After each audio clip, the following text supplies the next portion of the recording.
Assalamualaikum warahmatullahi wabarakatuh. Perkenalkan, nama saya Sabita Sikratamimi, NIM 61 dari kelas TI 2019B. Di video kali ini, saya akan menjelaskan tentang standarisasi jaringan komputer. Protokol internet pertama kali dirancang pada tahun 1980-an. Akan tetapi di tahun 1990-an, di mana internet makin populer, mulai bermunculan protokol yang hanya bisa digunakan oleh kalangan tertentu.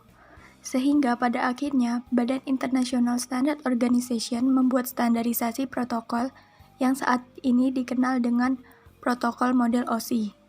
OSI ini menjadi referensi dan konsep dasar teori tentang cara kerja sebuah protokol. OSI Layer. Berdasarkan dokumen rekomendasi X200, standar OSI ini memiliki 7 layer. Tiap layer ini memiliki definisi fungsi yang berbeda. Yang pertama yaitu Application Layer. Application Layer merupakan layer di mana terjadi interaksi antar muka end user dengan aplikasi yang bekerja menggunakan fungsionalitas jaringan, melakukan pengaturan bagaimana aplikasi bekerja menggunakan resource jaringan, untuk kemudian memberikan pesan ketika terjadi kesalahan. Beberapa service dan protokol yang berada di layer ini, misalnya HTTP, FTP, SMTP, dan lain-lain. Layer selanjutnya yaitu Presentation Layer. Layer ini bekerja dengan mentranslasikan format data yang hendak ditransmisikan oleh aplikasi melalui jaringan ke dalam format yang bisa ditransmisikan oleh jaringan. Pada layer ini juga, data akan dienkripsi atau dideskripsi. Session Layer. Session Layer akan mendefinisikan bagaimana koneksi dapat dibuat, dipelihara, atau dihancurkan. Di layer ini ada protokol Name Recognition, NFS, dan SMB. Transport Layer. Layer ini akan melakukan pemecahan data ke dalam paket-paket data serta memberikan nomor urut pada paket-paket data tersebut, sehingga dapat disusun kembali ketika sudah sampai pada sisi tujuan. Selain itu, pada layer ini akan menentukan protokol yang akan digunakan untuk mentransmisi data, misalkan protokol TCP. Protokol ini akan mengirimkan paket data sekaligus akan memastikan bahwa paket diterima dengan sukses, dan mentransmisikan ulang terhadap paket-paket yang hilang atau rusak di tengah jalan. Network Layer.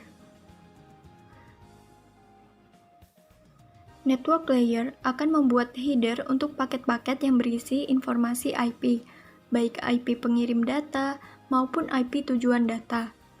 Pada kondisi tertentu, layer ini juga akan melakukan routing melalui internetworking dengan menggunakan router dan switch layer 3. Data Link Layer berfungsi untuk menentukan bagaimana bit-bit data dikelompokkan menjadi format yang disebut sebagai frame. Selain itu, pada level ini terjadi koreksi kesalahan, flow control, pengalamatan perangkat keras, seperti halnya media access control address, dan menentukan bagaimana perangkat-perangkat jaringan seperti hub, bridge, repeater, dan switch layer 2 beroperasi. Spesifikasi IEEE 802 membagi level ini menjadi dua level anak, yaitu lapisan logical link control dan lapisan media access control.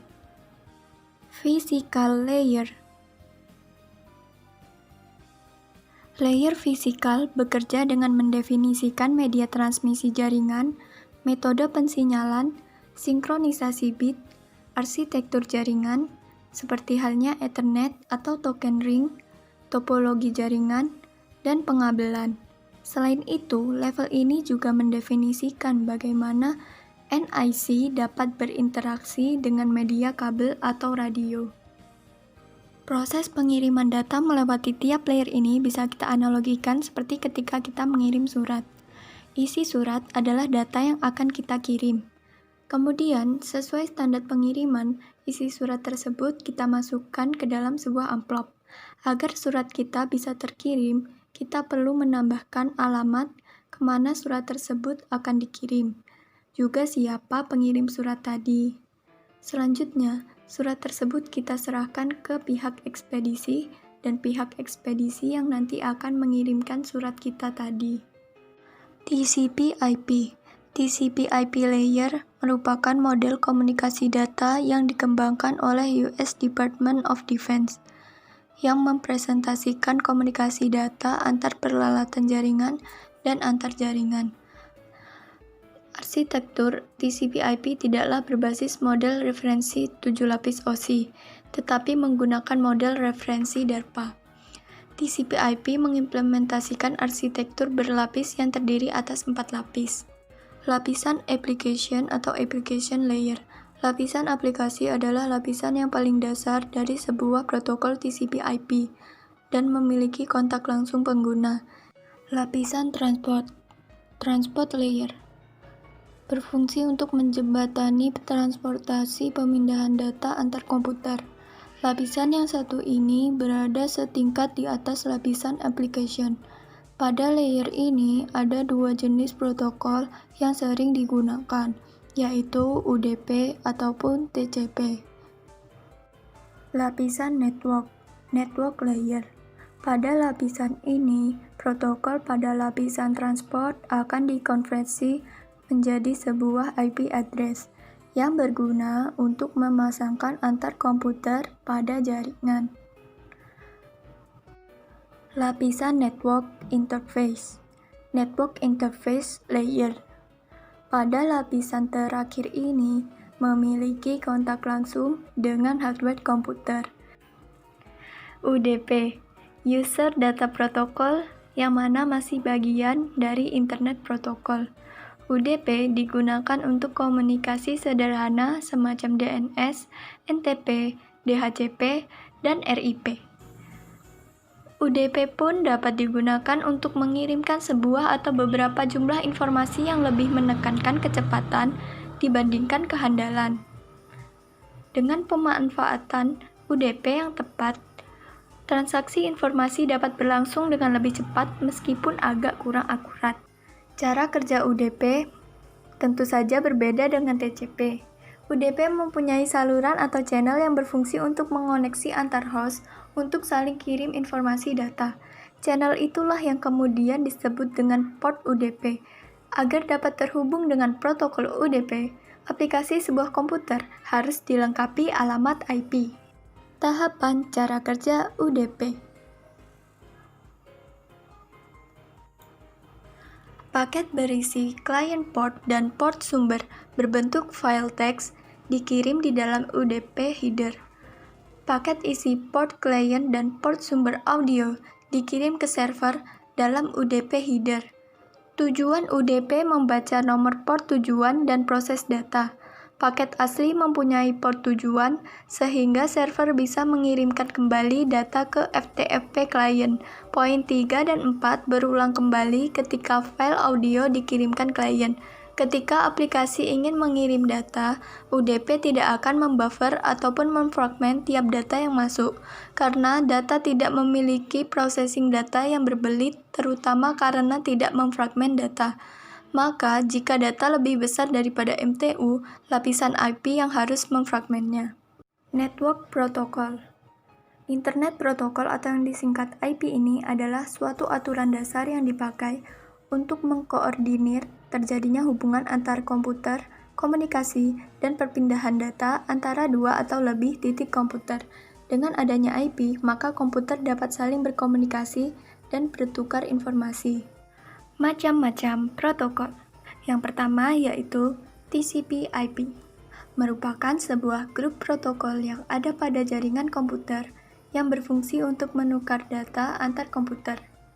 Protokol tersebut tidak dapat berdiri sendiri, karena pada dasarnya adalah kumpulan protokol. Yang kedua yaitu DNS, merupakan sistem pendistribusian data yang bertujuan untuk mencari nama komputer di jaringan yang memakai TCP/IP.